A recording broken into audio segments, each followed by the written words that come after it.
Rachel here and welcome to another video.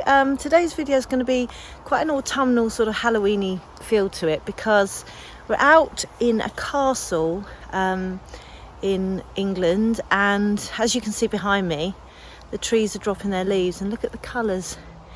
It's just so beautiful. If you just look on the floor, all the leaves are around, and behind me there's more trees that are losing their leaves.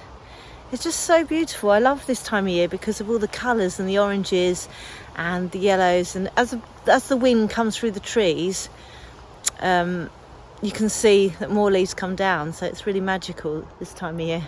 I don't know whether you can see them coming down, but yeah, it's really lovely. So hope you enjoy the video.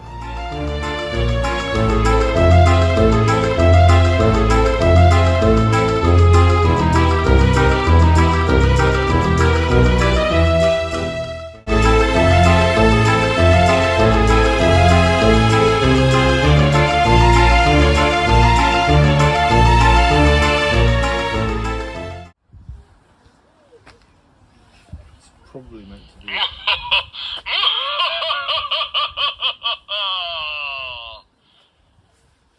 Do you have what it takes to solve the spell? Make sure you keep your wits about you, and remember, some clues may be harder to find than others. Now, where did I put my wand?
Hi, I hope you're enjoying the video so far. This is a beautiful tree. It's called a Japanese maple, and as you can see, the leaves are turning from a nice sort of bright green and then to this beautiful red on the leaves, which I find really beautiful in this time of year. I think maples are one of my favourites because they are so vibrant in the autumn, and they really do look a picture. This is a really nice example of a maple tree. Really pretty. In the book I'm reading at the moment, I think it's called The Hidden Life of Trees. I think that's its name. It's really fascinating how the trees, not just because of the warm weather and everything, but just decide to change their leaf colour because and to drop the leaves ready for the winter. It's just a fascinating read. So if you get to read the book, or you see the book about, then I'd recommend it as a really good read.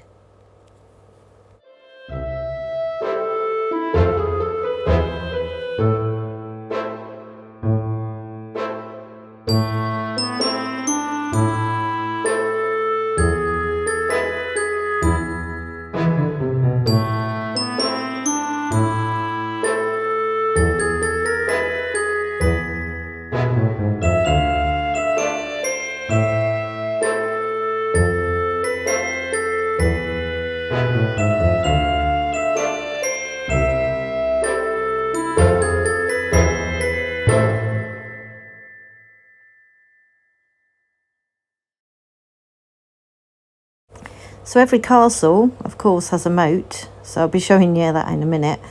But I'm not too keen on these spiders that are on the walls. I'm not a fan of spiders. I'm not saying that, I'd hurt them or anything. Of course I wouldn't, but they do creep me out quite a lot. So yeah, seeing those on the walls is not good. Here's the moat to the castle, and it's just a really, really beautiful castle. The turret part, there's only one turret left on this castle, but there used to be 4, and they were built in the 1400s. So 13 something the turrets were built, of this part of the castle, and then the house part of it was built on later on. So it's really got some interesting history, and it's a really, really old place.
I think just above the door of this old house, there's a house at the top. There's a castle down the bottom, and then there's this big old Gothic house, which is beautiful. And I think that is Latin above the door. I'm not 100%, but if anyone can confirm that it's a Latin wording, then please let me know in the comments. That would be great to know. Thank you. Forgot to mention that I took these 2 books with me on my journeys. The Mushrooms of Britain book, where you can identify mushrooms and fungi and things like that you probably see on your travels in woodland and things. It's really interesting. I got this off eBay, second hand, and it just gives you a guide. I know you can get it on apps these days, but I think having a book sometimes is nice to flick through and have a look and see what mushrooms you can identify. And also the what's that tree, or what's this tree, another great guide if you want to just look up the leaves of the certain tree and identify it, which is a good pocket guide to have in your handbag or something. So I found this very interesting. This was a present for my birthday. But yeah, it's a lovely book. So if you're interested in any of these books, check them out.